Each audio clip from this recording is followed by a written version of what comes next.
বায়াতবদ্ধ জীবনে আমাদের করণীয়, এর উপরে চুলচেরা বিশ্লেষণ করে আপনাদের সামনে আপনাদের অতীতের কর্মকাণ্ডগুলোই আরেকবার শুধু স্মরণ করিয়ে দিয়ে আমাদেরকে সচেতন করার জন্য যে উজ্জীবনীমূলক বক্তব্য রেখেছেন, আমরা আমাদের শ্রদ্ধেয় মহানগরী আমিরকে শ্রদ্ধা এবং তার প্রতি কৃতজ্ঞতা জানাই। আল্লাহ তাআলার কাছে তার উত্তম জাযা কামনা করি, আল্লাহ যেন তাকে তার উত্তম জাযা দান করেন।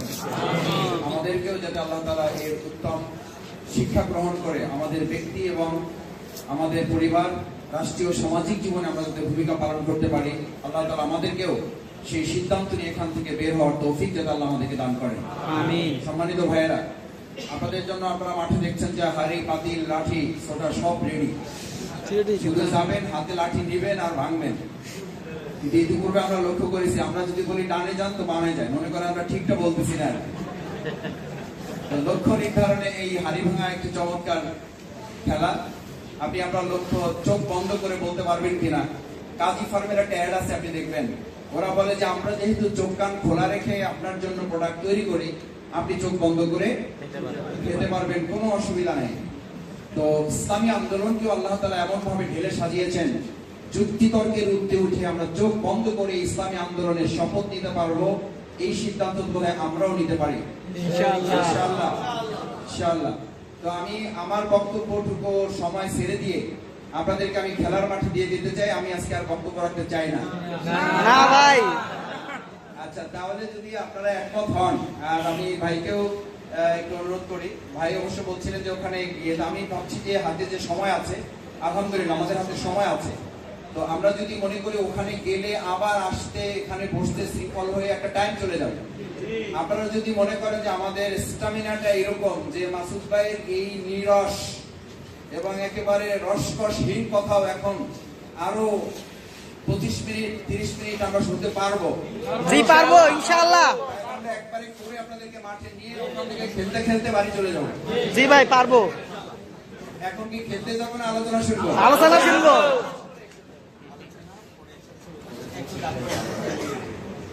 গুরুভাই বলছিলেন যে দাঁড় করাতে, তো নির্দেশ যেহেতু দাঁড়াতে হবে, তো আমি মনে করি যে আপনারা আলোচনা যা শুনেছেন এটার উপরে ভিত্তি করে আপনারা আজকে রাত না, আর বিগত আগামী রাতগুলো ঘুমাইতে পারবেন কিনা এটা আমার সন্দেহ আছে। আর বাকি আলোচনা যা হবে আশা করি যে আপনাদের ঘুম আমরা নষ্ট করতে সক্ষম হবে ইনশাআল্লাহ, ইনশাআল্লাহ। তারপর নির্দেশ এই দেখেন, হাত উপরে ফ্যান আছে কিন্তু 2 মিনিট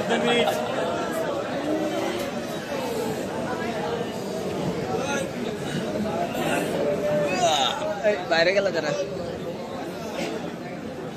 জি আলহামদুলিল্লাহ। সম্মানিত ভাইয়েরা,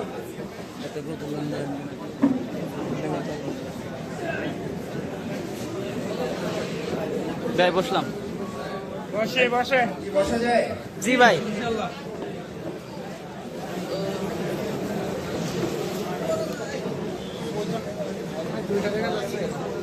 আলহামদুলিল্লাহ রাব্বিল আলামিন, والصلاة والسلام على رسوله الكريم وعلى آله وصحبه أجمعين।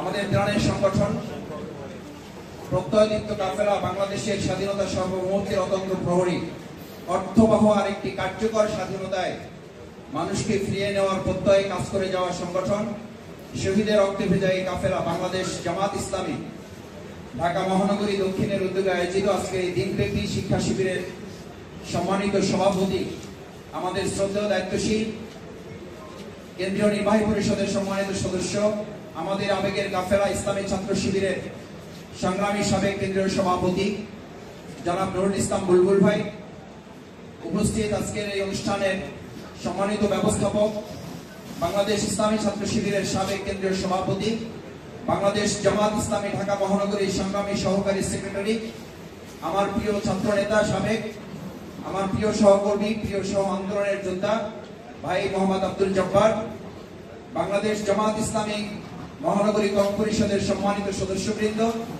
থানা দায়িত্বশীল নেতৃবৃন্দ এবং ব্যবস্থাপনায় নিয়োজিত সম্মানিত দিনী ভাইয়েরা, যাদের নিয়ে আমাদের আজকের এই আয়োজন, যাদের নিয়ে আমাদের এই বিশাল আয়োজন, যাদেরকে ঘিরে আমাদের প্রায় আগামী বিগত 15 দিনের একটা বিশাল স্বপ্ন নিয়ে আমরা এখানে কাজ করছি।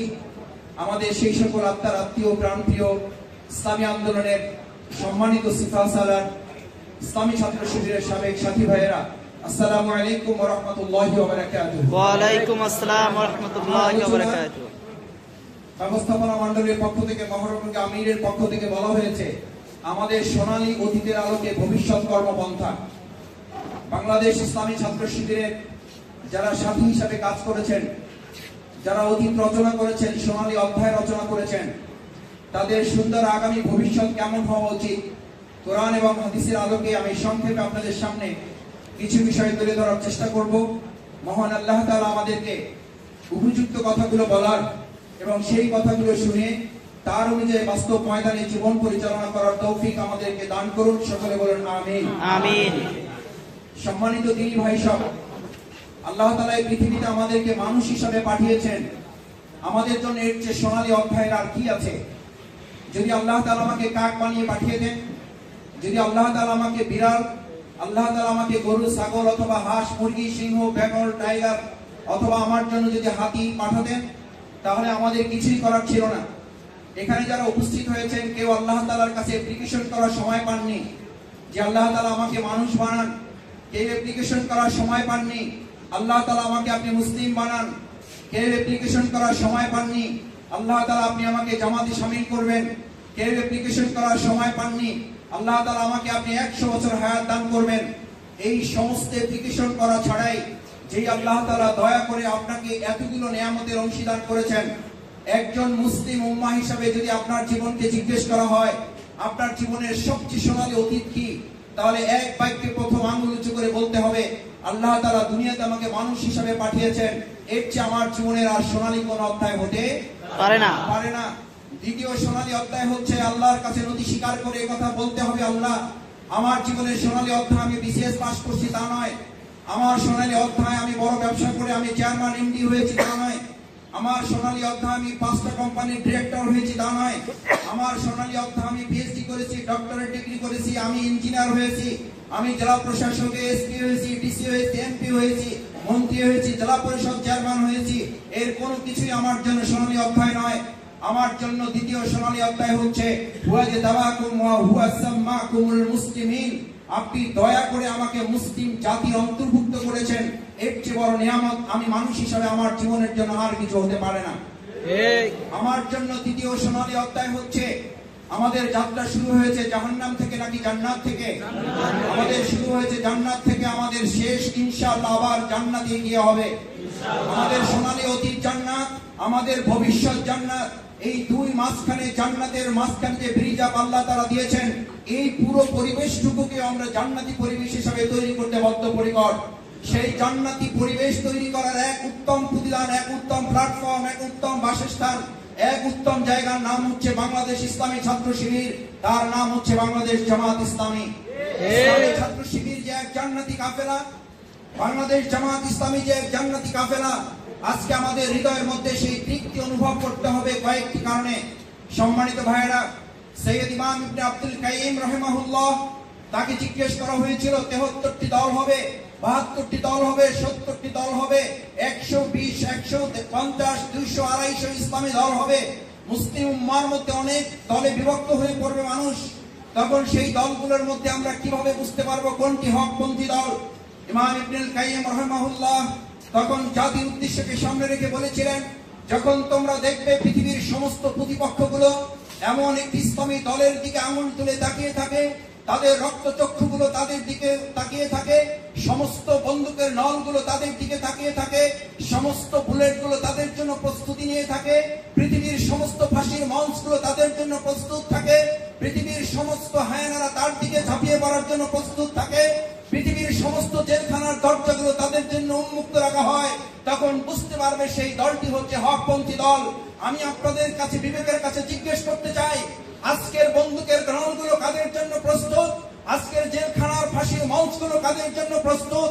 আজকে জেলখানার দরজাগুলো কাদের জন্য খোলা? আজকে বুলেট জন্য কারগুলো কাদের বুকে বিদ্ধে করার জন্য প্রস্তুত? আজকে পৃথিবীর সমস্ত হায়নারা কাদের উপরে ঝাঁপিয়ে পড়ার জন্য প্রস্তুত? আজকে পৃথিবীর গোটা প্রশাসন কাদের নিয়ে ব্যস্ত হয়ে পড়েছে? লক্ষ কোটি মানুষ আজকে মিছিল করেছে, প্রশাসনের কোনো অসুবিধা হয়নি। বাংলাদেশ জামাত ইসলামী ইসলামী ছাত্র শিবিরের নাম করে আপনি বাইতুল মুকাররমের উত্তর গেটে 3 লক্ষ লোকের বিপরীতে মাত্র 3 জন লোক জামাত ইসলামী ব্যানার নিয়ে আপনি যদি মিছিলে নেমে যান, আপনার গোটা পৃথিবীর বন্দুকের নলগুলো, পুরো পৃথিবীর প্রশাসন তন্ত্র, পুরো পৃথিবীর এসবিআই, ডিজিএফআই সমস্ত লোকগুলো আপনাকে ঘিরে ফেলবে নাকি ঘিরে ফেলবে না? ফেলবে। ইবনে আব্দুল কাইমের এই বক্তব্যকে সামনে রেখে আল্লাহ তাআলা বলেন, হকের দাওয়াত হচ্ছে সেটি, ইল্লাল্লাযীনা আমানু ওয়া আমিলুস সালিহাত ওয়া তাওয়াসাউ বিল হাক্কি ওয়া তাওয়াসাউ বিস সাবর। মানুষের জন্য সময়ের কসম, গোটা মানব জাতি ধ্বংসের মধ্যে নিমজ্জিত 4 শ্রেণী ছাড়া তারা ঈমান আনবে। যারা ঈমান আনবে তারা সৎকর্ম করবে। ওয়া আমিলুস সালিহাত, ওয়া আমিলুস সালিহাত হচ্ছে তা'মুরুনা বিল মারুফ ওয়া তানহাউনা আনিল মুনকার। যারা সৎ কাজের আদেশ করবে, অসৎ কাজের নিষেধ করবে। এই কাজ করলে তার জন্য আঙ্গুর, খেজুর, খুরমা, মুরগি, গরু, ছাগল আসবে না, তার জন্য বুলেট আসবে, তার জন্য আঘাত আসবে, তার জন্য মামলা আসবে, তার জন্য হামলা আসবে।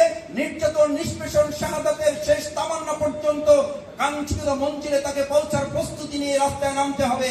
আমি আপনাকে জিজ্ঞেস করতে চাই, 3 জনের এই ব্যানারওয়ালা জামাতের মিছিল নিয়ে রাস্তায় নামলে ওই 3 লক্ষ লোকের বিপরীতে গোটা পৃথিবীর প্রতিপক্ষ 3 লক্ষ লোকের দিকে ঝাঁপিয়ে পড়বে নাকি আপনার ওই 3 জন মর্দে মুজাহিদ জিন্দাদিল লোকের দিকে ঝাঁপিয়ে পড়বে?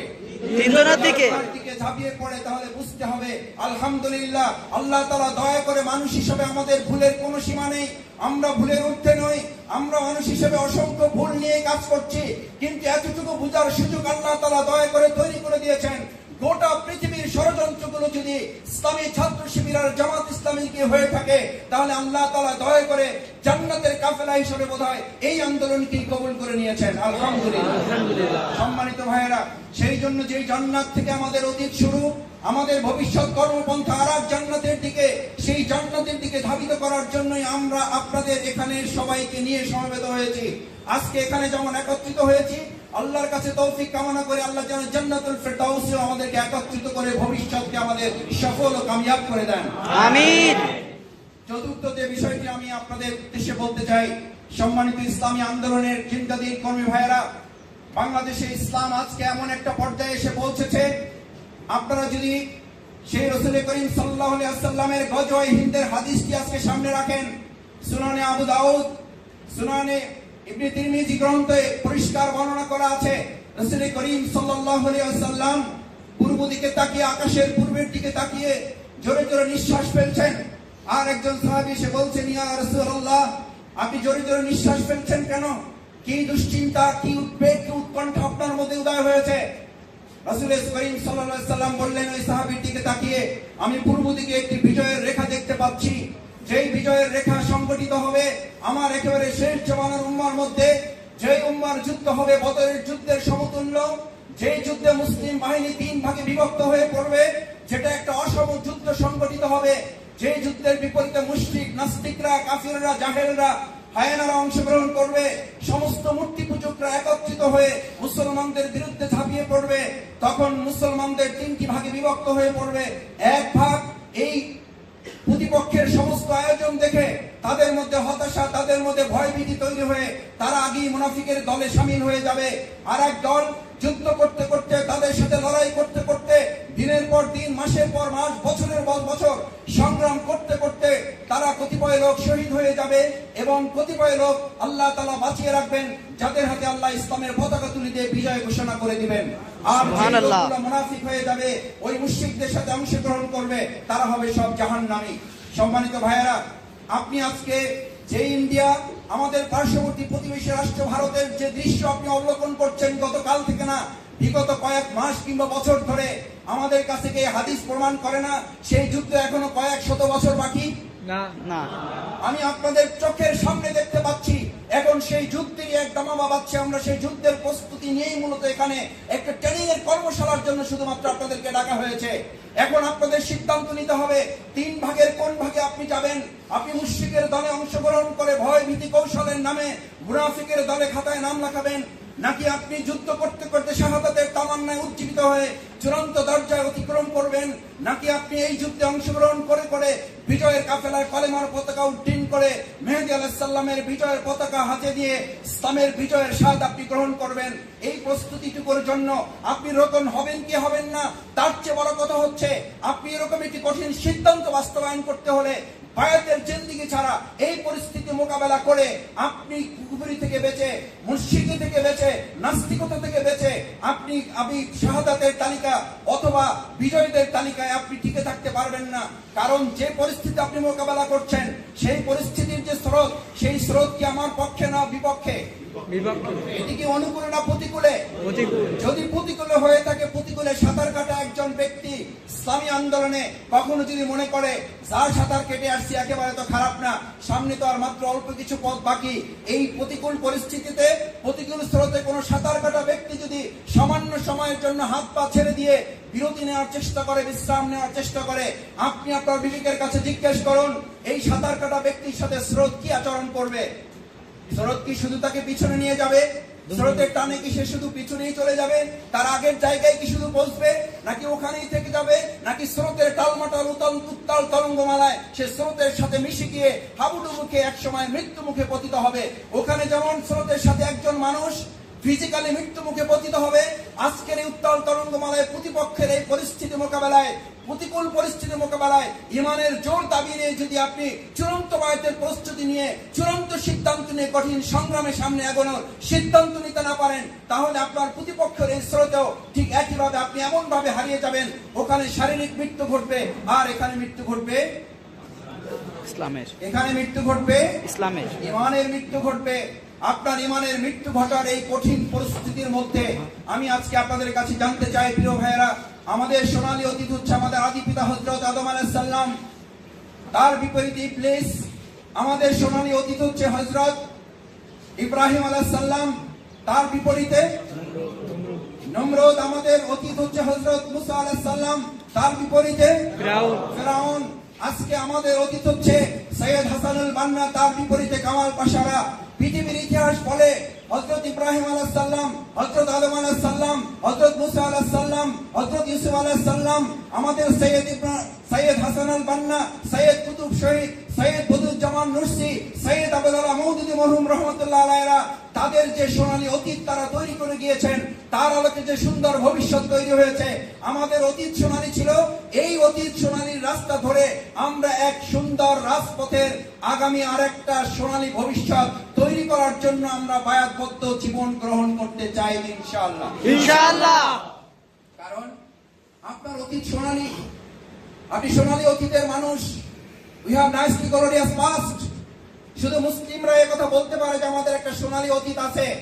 হযরত ইউসুফ আলাইহিস সালামের একটা সুন্দর সোনালী অতীত, তার জেল জীবন তাকে শেষ করে দেয়নি। যাদের মাথায় ঢুকে আমাদের জেল জীবন আমাদেরকে শেষ করে দেয়, আমি আপনাদেরকে বলতে পারি আমাদের অনেকের অভিজ্ঞতা থেকে, হযরত ইউসুফ আলাইহিস সালাম জেল থেকে যেমন এক দেশের শাসক হয়ে বেরিয়েছেন, আমরা আমাদের এই প্রিয় মাতৃভূমি বাংলাদেশে যাদেরকে দিনের পর দিন, মাসের পর মাস, বছরের পর বছর জেল খাটানো হয়েছে, আমরা দৃঢ় কণ্ঠে বলতে চাই এটি আমাদের একটি ট্রেনিং পিরিয়ড ছিল, প্রশিক্ষণ ছিল। এই প্রশিক্ষণকে সামনে রেখে সুন্দর এমন এক ভবিষ্যৎ গড়ে তোলা হবে, যেই ভবিষ্যৎ বাংলাদেশের নেতৃত্ব দেবে এই জেল খাটা পোর খাওয়া মানুষগুলো। কারণ আমাদের ইতিহাস বলে আর দুনিয়া ও সিজনুল মুমিনিন, মুমিনদের সোনালী ইতিহাস হচ্ছে জেল জীবন, আর আমাদের জন্য অপেক্ষা করছে এক জান্নাত। এই দুনিয়াটাকে যারা জান্নাত মনে করবে তারা জাহান্নামী হবে, আর এই দুনিয়াটাকে যারা জেলখানা ভেবে এখানে কষ্টের জীবন বেছে নেবে তারা সেদিন জান্নাতি হবে। আমি আপনাদের কাছে জানতে চাই, সম্মানিত দিনী ভাই সব, বাংলাদেশ ইসলামী আন্দোলন, বাংলাদেশ জামাত ইসলামীর এই কাফেলায় আপনারা যারা নিজেদেরকে শামিল করেছেন, এই আন্দোলনে নিজেদেরকে অগ্রগামী করার জন্য আপনার সামনে হযরত খুবাইব রাদিয়াল্লাহু তাআলা আনহুর ইতিহাস আছে, আপনার সাথে হযরত হামজা রাদিয়াল্লাহু তাআলা আনহুর ইতিহাস আছে, আপনার সামনে হযরত বিলাল রাদিয়াল্লাহু তাআলা আনহুর ইতিহাস আছে, আপনার সামনে আমাদের প্রিয় শহীদ কাফেলা বাংলাদেশ ইসলামী ছাত্র শিবিরের আমাদের প্রিয় শহীদ আব্দুল মালিকের ইতিহাস জড়িত। যেই মালিক ভাই ঢাকা বিশ্ববিদ্যালয়ের ক্যাম্পাসের চেয়ে ইসলামী ছাত্র সংঘের ক্যাম্পাসকে অনেক বেশি পছন্দনীয় মনে করতেন, ভালোবাসতেন, সেই শহীদ আব্দুল মালিকের ছাত্র সংঘ আজকে বাংলাদেশ ইসলামী ছাত্র শিবির, সেই শিবির পার হয়ে আজকে বৃহত্তর আন্দোলন বাংলাদেশ জামাত ইসলামী, আপনারা এই জায়গায় এসে পা রেখেছেন। আমি আপনাদের কাছে যদি জানতে চাই, বাংলাদেশ ইসলামী ছাত্র শিবির ব্যর্থ হোক এটি আপনারা সবাই চাচ্ছেন? যদি না চেয়ে থাকেন তাহলে আপনাদের এই সমস্ত ভাইদেরকে আমি প্রায় মাঝে মধ্যে আলাদা আলাদা যখন থানায় প্রোগ্রাম হয়েছে আপনাদের কাছে আমি বিনয়ের সাথে জানতে চেয়েছিলাম, প্রিয় ভাইয়েরা, ছাত্র শিবিরের জন্য তৈরি হয় নাই। মাওলানা মরহুম মওদুদী রহিমাহুল্লাহ, ওনাকে জিজ্ঞেস করা হয়েছিল আপনি গোটা পৃথিবীর মানুষের জন্য কি কি করেছেন? বলেছেন, আমি তেমন কিছুই করে যেতে পারি নাই, আমি মাত্র 3টি সোনালী অতীত রেখে যাচ্ছি। নাম্বার 1, গোটা পৃথিবীর মানুষের কাছে কোরআনকে একটা মডেল কোরআন হিসাবে, গোটা মানব জাতি পূর্ণাঙ্গ জীবনের চিত্র হিসাবে আমি তুলে ধরে একটা তাফসীর লিখে যাচ্ছি, সেটার নাম হলো তাফহিমুল কোরআন। কোরআনের আগে গোটা পৃথিবীর মানুষ কোরআন করে বুঝতে পারতো না যে কোরআন দিয়ে কি করা যায়, অর্থনীতি পরিচালনা করা যায়। মওদুদী মরহুম রহমাতুল্লাহ তাফসীর করার আগে কেউ জানতে পারতো না কোরআন দিয়ে সংস্কৃতি চালানো যায়, কোরআন দিয়ে টেলিভিশন চালানো যায়, কোরআন দিয়ে সিনেমা হল চালানো যায়, কোরআন দিয়ে সেনাবাহিনী চালানো যায়, কোরআন দিয়ে সংসদ চালানো যায়, কোরআন দিয়ে মসজিদ চালানো যায়, রান্নাঘর চালানো যায়, কোরআন দিয়ে পৃথিবীর সমস্ত রান্নাঘর থেকে শুরু করে সংসদ এবং গণভবন, বঙ্গভবন পর্যন্ত মাঝখানে সমস্ত কার্যক্রম কোরআন দিয়ে চালানো যায়। মাওলানা মওদুদীর এই তাফসীরের আগে এটা পৃথিবীর মানুষের কাছে অজানা ছিল কিছুটা, সেই রাস্তা তিনি উন্মুক্ত করেছেন। দ্বিতীয় বলেছেন, আমি গোটা পৃথিবীর মানব জাতিকে এক জায়গায় করে একটি ইসলামিক ফ্রন্ট তৈরি করার জন্য বাংলাদেশ জামাত ইসলামীর এই আন্দোলনের ডাক দিয়েছি। তাদের মূল লক্ষ্য হবে সমস্ত আনুগত্য থেকে তারা বের হয়ে এসে এক আল্লাহর দাসত্ব করার জন্য প্রস্তুতি নেবে। আলহামদুলিল্লাহ, বাংলাদেশ জামাত ইসলামী সেই কাফেলার নাম, যেই কাফেলা পৃথিবীর সমস্ত আনুগত্য থেকে বের হয়ে আমরা শুধুমাত্র কার আনুগত্য করি? আল্লাহ। এই আনুগত্য করলে জামাতের লাভ না আপনার লাভ? আমার। আল্লাহ তাআলা দেখেন গোটা পৃথিবীকে কতটা অনুগত করেছেন বলে আপনার জন্য সহজ। আজকে এই গোটা পৃথিবীর আনুগত্যের সিস্টেমটা যদি 1 সেকেন্ডের জন্য আনুগত্যের সিস্টেমটা যদি ফেল করে, তাহলে পৃথিবীটা উপযুক্ত থাকবে না, আপনার জন্য অনুপযুক্ত। মারাজাল বাহরাইনি ইয়ালতাকিয়ান, তারপর কি? বাইনাহুমা বারাযাকুল লা ইয়াবগিয়ান। তোমাদের সাধ্য থাকে তো তোমরা কি করো? এই পানিটাকে কি করে দাও? একত্রিত করে দাও, লোনা পানির সাথে মিষ্টি পানিটা তোমরা মিশিয়ে দাও। আমি তো ওখানে কোনো ব্যারিকেড দেইনি, কোনো দেয়াল তৈরি করিনি, কোনো ওয়াল দেইনি, কিছুই তো দেইনি, কোনো পর্দা সৃষ্টি করে নাই, কিন্তু আমি ইশারা দিয়ে শুধু ওটাকে আনুগত্যের একটা বীজ মাঝখানে রেখে দিয়েছি। ওটাই তার জন্য নির্দেশ এবং সেইটাই ফলো করে, ওটার মধ্যেই তোমাদের কল্যাণ। সুতরাং আনুগত্য করলে জামাতের কল্যাণ না, কল্যাণটা কার? এখনকার সমস্ত ইসলামিক স্কলাররা বলেন, বিয়ে যারা করেন নাই হাত তুলেছেন দেখেছি আমি, ভালো করে মাথায় রাখুন। যারা মনে মনে ভাবেন আমি একজন অনুগত পরায়ণ মেয়ে চাই, আপনি ভাববেন না, অবাক হবেন না। আমাদের কাছে চিঠি আছে, মেসেজ আছে, ভাই আমার স্ত্রী আমার কথা শোনে না। আবার আমাদের বোনের কথা আছে, ভাই আমার স্বামী তো আমার একটা কথাও শুনতে চায় না। আমরা তখন ওই ভাই এবং বোনদের কাছে বিনয়ের সাথে জিজ্ঞেস করে জানতে চাই, প্রিয় ভাই এবং বোন, আপনি নিজে আল্লাহর আনুগত্য করেন? আপনি যদি আল্লাহর আনুগত্য লঙ্ঘন করেন, আপনার স্ত্রী আপনার আনুগত্যের লঙ্ঘন করবেন, এটা আল্লাহর পক্ষ থেকে আপনার পার্থিব জীবনে কি এটা পাওয়া না? সূরা ফুরকানের শেষ অংশ পড়ে দেখুন। আমি জামাত ইসলামী শুধু জামাত করার জন্য কাউকে জামাত করতে বলিনি, ইসলামী ছাত্র শিবির করতে কাউকে শিবিরের জন্য শিবির করতে বলিনি। আমি নিজে জামাত ইসলামীর জন্য করি না। আমার ব্যক্তির প্রয়োজন না হলে আমি 1 সেকেন্ডের জন্য জামাত করতে প্রস্তুত নই। এই গোটা জামাতের জন্য আমাকে প্রয়োজন নেই, আমার নিজের জন্য কিসের প্রয়োজন? জামাতকে প্রয়োজন। কেন? সূরা ফুরকানের শেষ আয়াতে আল্লাহ বলেন, কুল মা ইয়াবাউ বিকুম রাব্বি লাউলা দুআউকুম। হে মুহাম্মদ, আপনি এই সমস্ত মানুষদেরকে বলে দিন, তারা যদি আমাকে না ডাকে, আমার দিনের জন্য যদি তারা রাস্তায় বের না হয়, আমার এই দিনের পথে যদি তারা কাজ না করে, লাউলা দুআউকুম ফাকাদ কাযাবতুম, তারা যদি এগুলোকে মাসের পর মাস, দিনের পর দিন, বছরের পর বছর, গোটা পৃথিবী মিলে অস্বীকার করে, আমার তাতে কোনো কি হবে না? ফাকাদ কাযাবতুম ফাসাউফা ইয়াকুনু লিজামা, বরং ক্ষতিটা তার হবে, দুনিয়াতেই তাকে অপমান এবং লাঞ্ছিত করা হবে। এখানে আপনাকে জাহান্নামের ভয় দেখানো হয় নাই, কিসের ভয় দেখানো হয়েছে? কি করা হবে আপনাকে? আপনার স্ত্রী দিয়ে আপনাকে লাঞ্ছনার মুখোমুখি করা হবে। যেই সন্তানকে ডাক্তার বানিয়েছেন, সেই ডাক্তার আপনার গলায় ছুরি বসাবে। যেই মেয়েকে আপনি বড় করেছেন আপনার সেবা খেদমত করবে বলে, তার জন্য আপনি পাত্র ঠিক করেছেন, আর সে বলছে আমি তোমার পাত্র বহু আগে ঠিক করে রেখেছি। এই ঘটনা একটাও তো নাই কোথাও। জেলখানায় 4 বছরে বহু লোকের সাথে দেখা হয়েছে। সবচেয়ে বেশি অবাক হয়েছি, মাকে হত্যা করে চলে এসছে, বাবাকে হত্যা করে চলে এসে পাশের রুমে ছিল। আমার নিজের রুমে 2 রাত রেখেছি, নিজের বোনকে ধর্ষণ করে চলে এসছে। জেলখানার কর্তৃপক্ষ থেকে বলা হয়েছে আমি এমন একটা রুমে যেতে চাই যে আমাকে একটু আশার আলো দেখাতে পারবে। আলহামদুলিল্লাহ, আল্লাহ তাআলার বিরাট নিয়ামত। আমি 4 বছরে আল্লাহ তাআলা জামাত ইসলামীকে একটি কবুলিয়াতের সংগঠন করেছেন। এই 4টা বছর আমার কাছে একটা বড় দীক্ষা ছিল, বড় অভিজ্ঞতা ছিল। আমার মন আরো দৃঢ় হয়েছে। বাংলাদেশ জামাত ইসলামী আল্লাহর পছন্দনীয় কাফেলা। জেলার এবং সুপাররা যখন এরকম শত শত আসামিদেরকে সামনে রেখে বলতো জামাত এবং শিবির কারা তারা আলাদা হয়ে যান। আমার দৃশ্য দেখে মনে পড়তো, আমি আমার ভাইদের মাথায় হাত রেখে বলতাম, কাল কিয়ামতের কঠিন ময়দানে শত লক্ষ কোটি মানুষের সামনেও আল্লাহ যদি শুধু এতটুকু বলে দেন, জামাত শিবির যারা করেছে, দিনের পর দিন কোর্টে হাজিরা দিয়েছে, মাসের পর মাস জেল খেটেছে, হাজার হাজার মামলার আসামি হয়েছে, দুনিয়াতে যারা হাজার হাজার মামলার আসামি হয়েছে, আমি আল্লাহ তাআলা খুশি হয়ে আজকে কিয়ামতের আদালতে আসামির তালিকা থেকে বাদ দিয়ে তাদেরকে আমি জান্নাতে দিয়ে দিলাম। আমার মন বলে আল্লাহ তাআলা জামাত ইসলামী ছাত্র শিবিরকে সেই তালিকায় দিয়ে দিবেন। সম্মানিত ভাইয়েরা, আমি সেই ছেলেকে আমার রুমে 2 রাত রেখেছি। কর্তৃপক্ষ বলেছিল যদি আপনি চান আপনার সাথে রাখতে পারেন। আমি বললাম, ভাই আমি বেশি লোক নিয়ে থাকতে পারি না, আমার একটু কষ্ট হয়, লম্বা জেল জীবন। ওই ছেলে মানে কান্নাকাটি করেছিল।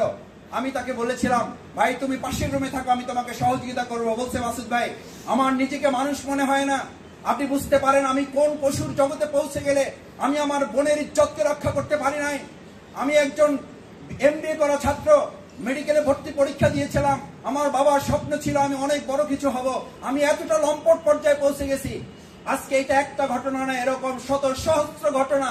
অপেক্ষায় থাকতে হবে আমাকে আপনাকেও। যদি আনুগত্যের এই লঙ্ঘনের জায়গাটা যদি আপনার কাছে প্রেসার মনে হয়, আপনি নিশ্চিত থাকুন গোটা দুনিয়ায় আল্লাহর এই আনুগত্যের ব্যবস্থা ভেঙে গেলে গোটা পৃথিবী যেমন আপনার জন্য অচল হয়ে যায়, বিকল হয়ে যায়, আপনি আপনার পরিবারেও যদি আনুগত্যের ব্যবস্থা আল্লাহর দ্বীনের পথে পরিবারকে তৈরি করতে না পারেন, আপনার সন্তান আপনার গলায় ছুরি ধরবে। আমরা তা চাই না, কিন্তু ইসলামের নির্দেশ বলে আপনি তার জন্য প্রস্তুত থাকুন। ইসলামের নির্দেশনা বলে আপনি আল্লাহর হুকুম মানবেন না, আপনার স্ত্রী আপনার হুকুম মানবে না, আপনি প্রস্তুত থাকুন। আপনি আল্লাহর নির্দেশ মানবেন না, গোটা পৃথিবীর সমস্ত নিয়ামতগুলো আস্তে আস্তে আপনার থেকে বঞ্চিত হয়ে যাবে। যা আপনার জন্য সহজ ছিল তাও আপনার জন্য কি হয়ে যাবে। সূরা আল-লাইলের 6 থেকে 12 নম্বর আয়াত। বায়াত গ্রহণ করবেন করবেন না আপনার সিদ্ধান্ত। আমি পরিষ্কার বলতে চাই, সূরা আল-লাইল আল্লাহ তাআলা বলেন, فَأَمَّا مَنْ أَعْطَى وَاتَّقَى وَصَدَّقَ بِالْحُسْنَى فَسَنُيَسِّرُهُ لِلْيُسْرَى। আমার জন্য প্রস্তুত হও, আমার দ্বীনের পথে তুমি নিজেকে বিনয় করো, বিনম্র করো, বিনীতভাবে আমার কাছে আত্মসমর্পণ করো। فَأَمَّا مَنْ أَعْطَى وَاتَّقَى, এবং শুধু আমাকেই ভয় করো, অন্য কাউকে নয়, অন্য কাউকে নয়। নামাজ পড়তে দাঁড়িয়েছেন, গুলি নিয়ে, আর্মস নিয়ে, বন্দুক নিয়ে, ককটেল নিয়ে লোকেরা হাজির হয়ে গেছে, মসজিদ ঘেরাও করে ফেলেছে। নামাজ ছেড়ে পালাবার জন্য আপনার পথ উন্মুক্ত, জায়েজ জায়েজ নেই না। আপনার ইমাম পছন্দ হয়নি, ইমাম একটু লম্বা সূরা ধরেছে, বক্তৃতা একটু আমাদের লম্বা হয়ে যাচ্ছে, মন খারাপ। ইমাম যদি সূরা নাসের জায়গায় একটু সূরা ফিল ধরে ফেলে, সূরা ফিলের জায়গায় যদি সূরা জিলজাল ধরে ফেলে, সূরা জিলজালের জায়গায় যদি সূরা শুআরা ধরে ফেলে, তখন আপনি বিরক্ত হয়ে নামাজ ছেড়ে বাড়িতে চলে যাবেন না। নামাজের ট্রেনিং যদি তা না হয়, তাহলে আকিমুদ্দিনেতে একই ট্রেনিং আপনাকে নিতে বলা হয়েছে।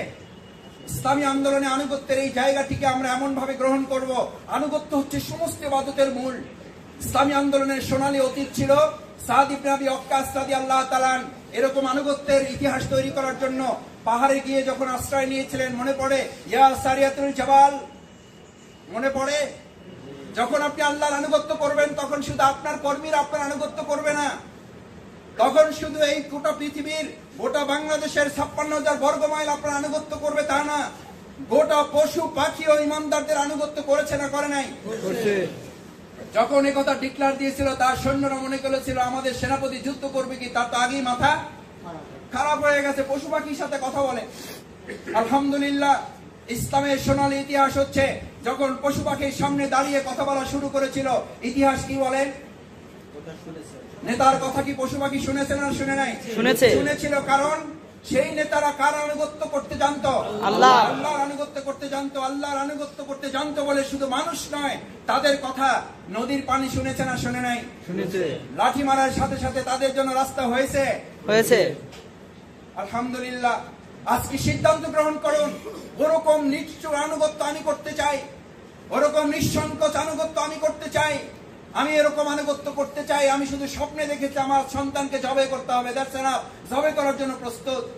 আজকে এখানে যারা এসছেন, কেউ কেউ বাবা এসছেন, কেউ সন্তান এসছেন। যিনি সন্তান এসছেন তিনি ইসমাইলের মতো সিদ্ধান্ত নিন। আমাকে জোর করে শপথ পড়াতে হবে না। ইসমাইল আলাইহিস সালাম কি জোর করে কোরবানি দেওয়া হয়েছে? বরং তার হাত পা বাঁধা ছিল। তিনি কি বলেছিলেন? জবাই করার আগে আমার হাত পায়ের বন্ধন কি করে দেওয়া হোক, করে দেওয়া হোক। কারণ আল্লাহ যদি জানতে চান তুমি তো জবাই হতে চাও নাই, তোমার তো হাত পা বাঁধা, ইব্রাহিম আলাইহিস সালাম পিতার দিকে তাকিয়ে সন্তান বলেছিল, বাবা আপনি আপনার চোখের বন্ধন খুলে ফেলুন, কারণ আল্লাহ যদি জানতে চান সন্তানের দিকে মহব্বত করে তাকিয়ে তুমি তোমার সন্তানকে জবাই করতে পারো না বলে চোখ বেঁধে নিয়েছিলে। ইব্রাহিম আলাইহিস সালাম চোখের বন্ধন খুলে দিয়েছিলেন, ইসমাইল আলাইহিস সালাম হাত পায়ের বন্ধন খুলে দিয়ে নিঃসঙ্ক চিত্তে আনুগত্যের বন্ধন তৈরি করার জন্য যে সোনালী অতীত আপনার সামনে প্রস্তুত করে রেখে গেছেন। আজকের এই কাফেলার এই সদস্যদের, এই দিন ভাইদের কাউকে ইব্রাহিম হয়ে অভিভাবকের ভূমিকায় যেতে হবে, কাউকে সন্তান হয়ে হযরত ইসমাইলের আনুগত্যের রাস্তায় আমাদেরকে সোনালী আর এক সুন্দর ভবিষ্যৎ বিনির্মাণের চূড়ান্ত অঙ্গীকার আমাদের গ্রহণ করতে হবে ইনশাআল্লাহ। প্রিয় ভাইরা, চতুর্থ যে কথাটি আমি আপনাদের সামনে বলতে চাই, মহানগরী আমি বিস্তারিত কথা বলেছেন, আমি শুধু আপনাকে আর কয়েকটি পয়েন্ট বলে আমার বক্তব্য ইতি টানব। বাংলাদেশে আজকে যে পরিস্থিতি বিরাজমান, আমরা আমাদের পার্শ্ববর্তী রাষ্ট্রে যারা মুসলিমদের উপর নির্যাতন করে, আমাদের দেশে যারা নির্যাতন করে, গুম করে, খুন করে, আমরা তাদেরকে বলি মসজিদে আপনি আগুন দিয়েছেন, লাভ নেই। এরকম আগুন চায়নারা দিয়েছিল। যেই চায়নাবাসী, যেই চায়নার লোকেরা মসজিদে আগুন ধরাতো, মসজিদগুলো ভেঙে তাদের অফিস নির্মাণ করত, যেই চায়নাওয়ালারা মুসলমানদেরকে ধরে ধরে নির্যাতন করে মৃত্যুর মুখে ঠেলে দিত, আজকে সামান্য এক ছোট্ট ভাইয়ের আছে, তারা আজকে বাধ্য হয়েছে মসজিদে আশ্রয় নিয়ে মুসলমানদের সাথে কাঁধে কাঁধ মিলিয়ে মহান আল্লাহর কাছে হাত তুলতে। সুতরাং যারা মসজিদ ভাঙছ তাদেরকে হুঁশিয়ার করে দিতে চাই, মসজিদ ভেঙে লাভ নেই। শেষ পর্যন্ত তোমাদের চেয়ে অনেক বড় বড় হাতিওয়ালাদের এইরকম মসজিদে এসে আশ্রয় নিয়ে প্রাণ বাঁচাতে হয়েছে। প্রিয় ভাইয়েরা, এটার জন্য বলছি ইসলাম রাইজিং ইজ রিলিজিয়ান। ইসলাম বিজয়ী একটা সংগঠন, বিজয়ী একটা ধর্ম। ইসলামকে হারাবার মতো কেউ নেই, ইসলাম জিতবেই। এখন আপনি সহ নাকি আপনি ছাড়াই, সেটা হলো আপনার সিদ্ধান্ত। আপনাকে সিদ্ধান্ত নিতে হবে। তিলকাল আইয়ামু নুদাবিলুহা বাইনান নাস। আমাদের অনেকেই জিজ্ঞেস করে, মাসুদ ভাই পরিস্থিতি কি আর ভালো হবে? হবে? পরিস্থিতি ভালো হবে ইনশাআল্লাহ। আমি আপনাদের সাথে একমত না, আমি আপনাদের সাথে একমত না। এখন যেটা আছে সেটা আমাদের জন্য কি ভালো? কেন ভালো নয়? মাছ কোথায় থাকতে পছন্দ করে? পানিতে। ওই মাছকে যদি আপনি একটা প্লেটে রাখেন, তার নিচে কিছু সোনা রাখেন, তার নিচে কিছু রূপা রাখেন, তার উপরে কিছু হীরকখণ্ড রাখেন, পানি নাই। সোনা, রূপা, হীরা, জহরত দিয়ে মাছটা একটা প্লেটের উপরে ঢেকে রেখা তারে যদি বলেন আসসালামু আলাইকুম ভাই, মাছ ভালো আছেন? আপনার আমি পানি কাদা দিতে পারি নাই, কিন্তু কি দিছি? সোনা। সোনা দিয়েছি। আমি আপনাদের হাসির জন্য বলি নাই।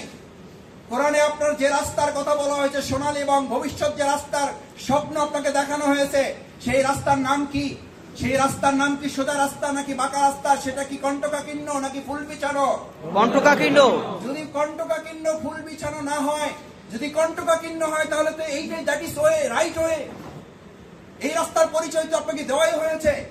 ওয়ালাকাদ কুযযিবাত রুসুলুম মিন ক্বাবলিকা ফাসাবারু। ইতিপূর্বে যারা এই দিন কায়েমের আন্দোলনে এসেছে প্রত্যেকের রাস্তা পাড়ি দিতে হয়েছে। তোমাকেও দিতে হবে, আপনাকেও দিতে হবে। আমি আমাদের অনেক অভিভাবকদেরকে অনেক সময় জিজ্ঞেস করি, আপনার সন্তানকে স্কুলে ভর্তি করেছেন, 1 বছর চলে গেছে, কোনো পরীক্ষা নাই, আপনি খুব খুশি না বেজার? 1 বছরে কোনো পরীক্ষার সন্তানের খবর পান নাই, খুশি না বেজার? বেজার। এমন একটা স্কুলের খবর পেয়েছেন পরীক্ষা ছাড়াই পাশের ব্যবস্থা, সার্টিফিকেট বিতরণ করবেন, হাত জাগান। বরং এখন স্কুলের নামই দেওয়া হয়েছে টিউটোরিয়াল স্কুল। কি স্কুল? পড়াশোনা নাই, শুধু কি? শুধু পরীক্ষা। এরকম স্কুলে 5,000 টাকা বেশি দিয়ে ভর্তি করাচ্ছেন। তার মানে আপনি ক্লাস চাচ্ছেন যা, তার চেয়ে কি বেশি চাচ্ছেন সন্তানের জন্য?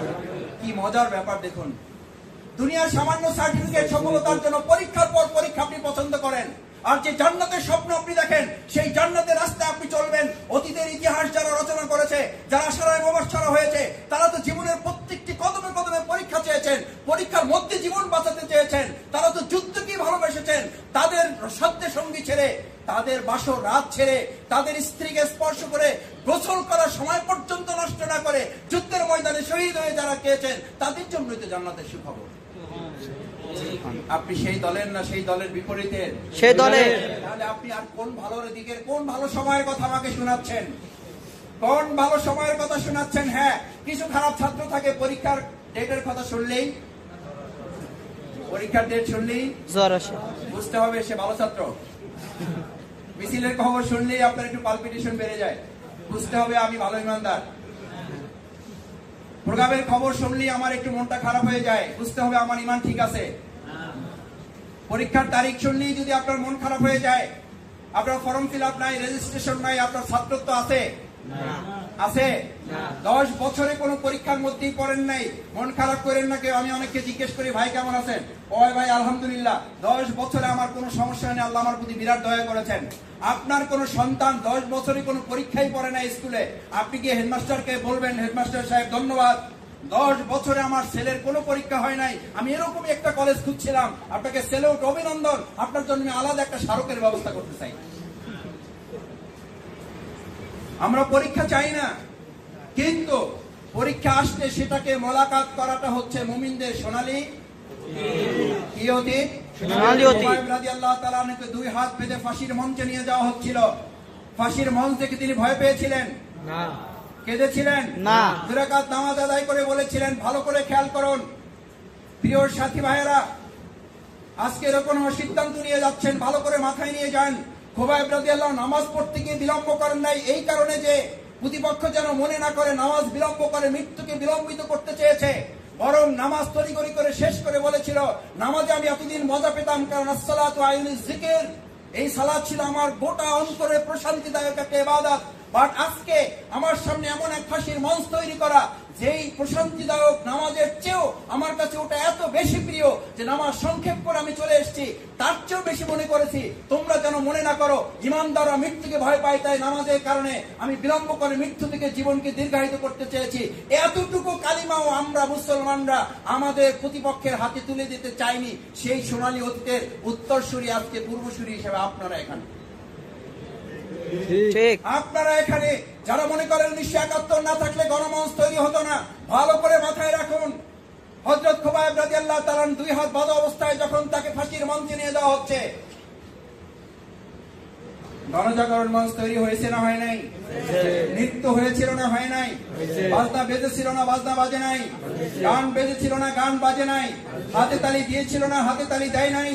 গণমঞ্চ, গণজাগরণ মঞ্চ তখনও ছিল, তখনও ফাঁসির মঞ্চ ছিল, তখনও খুবাইব ছিল, আজকে নিজামী আছে, আজকে মুজাহিদ ভাইয়ের আছে, আজকে উত্তরা কাশিমপুরে ফাঁসির মঞ্চ আছে, আজকে শাহবাগের গণজাগরণ মঞ্চ আছে। অন্তত এতটুকু স্বীকৃতি দেওয়া যায়, আল্লাহ তাআলা দয়া করে আমাদেরকে খুবাইবের সাথে মিলিয়েছেন, আমাদের খুবাইবের ফাঁসির সাথে মিলিয়েছেন, আমাদের খুবাইবের সেই গণজাগরণ মঞ্চের সাথে শাহবাগের গণজাগরণ মঞ্চ মিলিয়ে দিয়ে আমাদেরকে সেই জান্নাতের কাফেলার সাথে আমাদেরকে বানিয়েছেন। আমরা সেই সোনালী অতীতের ভবিষ্যৎ তৈরি করার আজকে কারিগর আপনারা এই সামনে বসে আছেন। আপনারা তারা আবু জান্দাল ইবনে সুহাইল, যাকে অত্যাচার করে করে মাত্র কেবল মুসলমানদের হাতে ফেরত দিতে বাধ্য হয়েছে চুক্তির কারণে, সেই চুক্তি করা জান্দাল, আবু জান্দাল সুহাইল, রক্ত পড়ছে পা দিয়ে, হাত দিয়ে, গা দিয়ে, মাথা দিয়ে রক্ত পড়ছে, রক্তের বন্যা বয়ে যাচ্ছে। পিতার হাতে পুত্রকে আবার তুলে দেওয়ার জন্য অঙ্গীকার করা হয়েছে, শপথ লেখা হয়েছে, সন্ধি লেখা হয়েছে, চুক্তি করা হয়েছে। সোহাইল মুহাম্মদ রাসূলুল্লাহ সাল্লাল্লাহু আলাইহি ওয়াসাল্লামের দিকে তাকিয়ে বললেন, সোহাইল, মুহাম্মদ সাল্লাল্লাহু আলাইহি ওয়াসাল্লাম, মুহাম্মদ, আবু জান্দালকে ফেরত দাও, কারণ চুক্তিতে লেখা আছে কোন মুশরিক কাফিরদের কাছ থেকে কেউ যদি তোমাদের কাছে ফেরত যায় তাহলে ফেরত দিতে তোমরা বাধ্য, ফেরত দাও। ওমর রাদিয়াল্লাহু তাআলা এরকম সাহাবীদের নিয়ে বসে আছেন। আবু জান্দাল রাদিয়াল্লাহু তাআলা সবার দিকে তাকিয়ে বললেন, আমার মুসলিম ভাইয়েরা, আমার এই হাতের রক্ত দেখো, আমার এই পায়ের রক্ত দেখো, আমার এই মাথার রক্ত দেখো, আমার এই পায়ের বেড়ি এখনো খোলা হয়নি, আমি যাদের জেলখানা থেকে বেরিয়ে এসেছি আমার পায়ের বেড়ি এখনো পড়া, এই বেড়ি পড়া অবস্থায় এই রক্তাক্ত হাত নিয়ে, এই রক্তাক্ত পা নিয়ে তোমরা আবার আমার প্রতিপক্ষের হাতে তোমরা কি আমাকে ছেড়ে দিচ্ছ? ওমর রাদিয়াল্লাহু তাআলা সহ্য করতে না পেরে ঠিক শাহাদাত আঙ্গুলটা রাসূল সাল্লাল্লাহু আলাইহি ওয়াসাল্লামের দিকে দিয়ে বললেন, ইয়া রাসূলুল্লাহ, ইয়া রাসূলুল্লাহ, সাদ্দাকতা ইয়া নবী, হে রাসূল আপনি কি সত্য নবী? সাদ্দাকতা বিল হাক্কিস সাবিল, আমরা যে রাস্তায় চলছি এটা কি সত্য রাস্তা? অন্যায় আনিস সাবিল, আর তারা যে রাস্তায় চলছে এটা কি অন্যায় নয়? তারপরও কি আমাদের আবু জান্দালকে তাদের হাতে ফেরত দিতে হবে?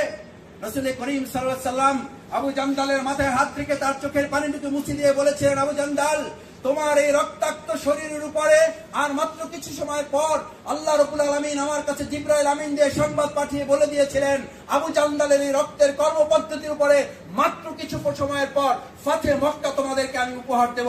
আমি নিশ্চিত করে আপনাদেরকে বলি, বিগত 10 বছরে যে রক্ত ধরেছে বাংলাদেশে, যে শাহাদাতের ঘটনা ঘটেছে, আমাদের রক্তাক্ত ভাইদেরকে ধরে নিয়ে আবার কতদিন ভেবেছে যে অন্যার প্রতিবাদ না করতে পারার কারণে আল্লাহ আমাকে জাহান্নামে দিবেন? এই দুশ্চিন্তায় কতদিন আপনার ঘুম হারাম হয়েছে? সৈয়দ আমির আল জুমাহিকে খলিফাতুল মুসলিমিন ওমর ফারুক রাদিয়াল্লাহু তাআলা বললেন, সৈয়দ আমির আল জুমাহি, আল্লাহ তাআলা তোমাকে জান্নাতবাসী করুন, আমি তোমার জন্য দোয়া করি, কিন্তু আমিও জানি না তোমার এই অপরাধ থেকে তুমি নিষ্কৃতি পাবে কিনা। আল্লাহ তাআলা আমাদের সবাইকে মাফ করুন। এই কথা বলে আমির আল জুমাহি সেখান থেকে বিদায় নিলেন এবং তাকে আবার গভর্নর হিসেবে দায়িত্ব দেওয়া হলো। প্রিয় ভাইয়েরা, আমি আপনাদের কাছে সবশেষ বিনয়ের সাথে অনুরোধ করতে চাই, আমাদের 2006 সালের 28 অক্টোবরের ময়দানের এখানে অনেক লোক উপস্থিত আছেন যারা শহীদ মুজাহিদের লাশের উপরে নৃত্য করার ভিডিও এখনো দেখেন, যারা শহীদ জসিমউদ্দিনকে বাঁশ দিয়ে পিটাতে পিটাতে বাঁশগুলো থেতলে দেওয়ার দৃশ্য যারা এখনো দেখেন। আজকে 2013 সালের 28 ফেব্রুয়ারি, 2013 সালের 28 ফেব্রুয়ারি, আজ যেদিন 214 জন ভাইকে শহীদ করা হয়েছে, আজকের দিনে টেলিভিশনের পর্দায় চোখ রাখা যাচ্ছিল না। সাইদি সাহেবের রায় হয়েছিল, আজ 214টা তাজা প্রাণ আজকে মেরে ফেলা হয়েছে, গুলি করে পাখির মতো হত্যা করা হয়েছে। সেই দৃশ্য দেখে যদি আপনি 1 মিনিটের জন্য, 1 দিনের জন্য সেন্সলেস না হয়ে থাকেন, আপনার ইমানের কাছে প্রশ্ন, আপনি কি নামাজ পড়েন, কি রোজা রাখেন, কি মানের দাবি করেন, কোন জান্নাতের আশা আপনি করে বসে আছেন? যেই সৈয়দ আমির আল জুমাহি এত তেজদীপ্তি মান নিয়ে রাসূল সাল্লাল্লাহু আলাইহি ওয়াসাল্লামের সাথে এত যুদ্ধে অংশগ্রহণ করেছেন, তিনিও যদি একটা ঘটনাকে পর্যবেক্ষণ করে সেন্সলেস হয়ে পড়েন যে আমি কি জবাব দিব, আর আজ 2013 সালের 28 ফেব্রুয়ারি 214 জনের বিপরীতে আমার শ্রদ্ধেয় আমির এখানে থাকলে ভালো হতো। আমার শ্রদ্ধেয় আমিরকে সামনে রেখে আমি আজকে দেখাতে চাই 2013 সালের 28 ফেব্রুয়ারি আমরা 214 জন হারিয়েছি, তার বিপরীতে আল্লাহ তাআলা আজকে আমাদেরকে এখানে 400 জনকে দান করেছেন। আমরা 214 জনের শাহাদাতের আজকের এই দিনে 2013 সালের 214 জনের শাহাদাতের এই দিনে রক্তের বদলা নেওয়ার জন্য নয়, রক্তের প্রতিদানে, রক্তের একটা বাংলাদেশ কায়েমের জন্য নয়। যেদিন তারা রক্ত দিয়েছিলেন, যেই সাইদি সাহেবকে এখনো জেলখানা রাখা হয়েছে, যিনি স্বপ্ন দেখেন বাংলাদেশকে রক্তের উপর একটা ইসলামী আন্দোলন প্রতিষ্ঠিত হবে, সেই বিপ্লব করার জন্য চূড়ান্ত একটা অঙ্গীকার নিয়ে 214 জনের বিপরীতে 400 জন আজকে এখান থেকে আমরা ঢাকা মহানগরীকে কাঁপিয়ে তুলে বাতিলের আতঙ্ককে মোকাবেলা করে গোটা রাজপথকে আমরা আজকে মোকাবেলা করার সিদ্ধান্ত।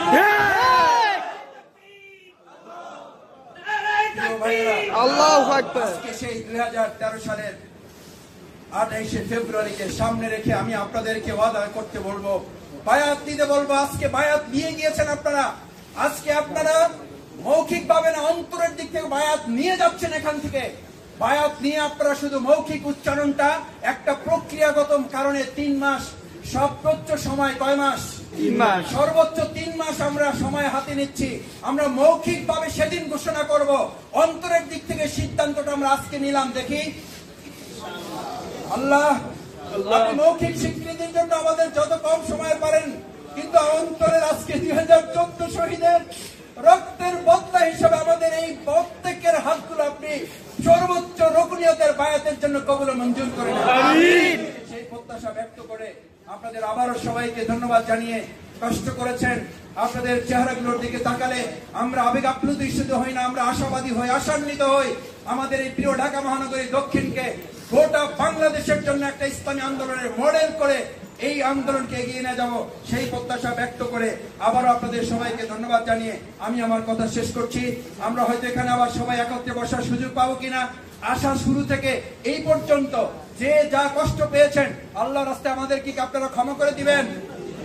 সবাই ক্ষমা করে দিবেন। যে কষ্ট আপনাদের হয়েছে সেই কষ্টগুলো আপনারা আমাদেরকে মাফ করে দিবেন, সেই প্রত্যাশা ব্যক্ত করে আপনাদের হাতে এখন বায়োডাটা চলে যাবে। 5 মিনিটে এই বায়োডাটাটা পূরণ করে আমরা মাঠে চলে যাব। 5 মিনিটে বায়োডাটা পূরণ করে ফেলবেন।